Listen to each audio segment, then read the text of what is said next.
আমি দীর্ঘদিন যাবৎ ক্যান্সার ভুগতেছি, জীবন যুদ্ধে সংগ্রাম করে আর পারতেছি না।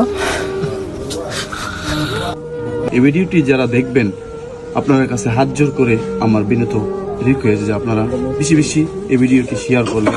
আমরা যেখানে আসছি সেটা হচ্ছে ভৈরবের জামালপুর সঞ্চারা গাঙ্কুলহাটি। এই ভাইটার নাম হচ্ছে রুমান মিয়া, তার বয়স হচ্ছে 30 বছর।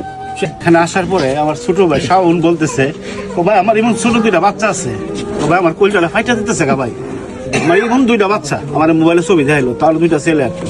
হয়তো শাওন তার থেকে হয়তো কয়েক বছরের ছোট হইতে পারে আর কি, এই আর কি। কারণ শাওন কিছু বলবে আর কি।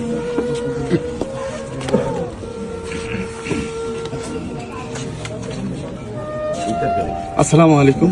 দেশ এবং বিদেশ থেকে যারা দেখতেছেন, ইতিমধ্যে আমার মুরব্বী বোন অনেক কথা বলেছেন। তো ভাইটি অসুস্থ, আপনারা ইতিমধ্যে শুনছেন। এই ভিডিওটি যারা দেখবেন আপনাদের কাছে হাত জোর করে আমার বিনীত রিকোয়েস্ট যে আপনারা বেশি বেশি এই ভিডিওটি শেয়ার করবেন আপনাদের কাছে।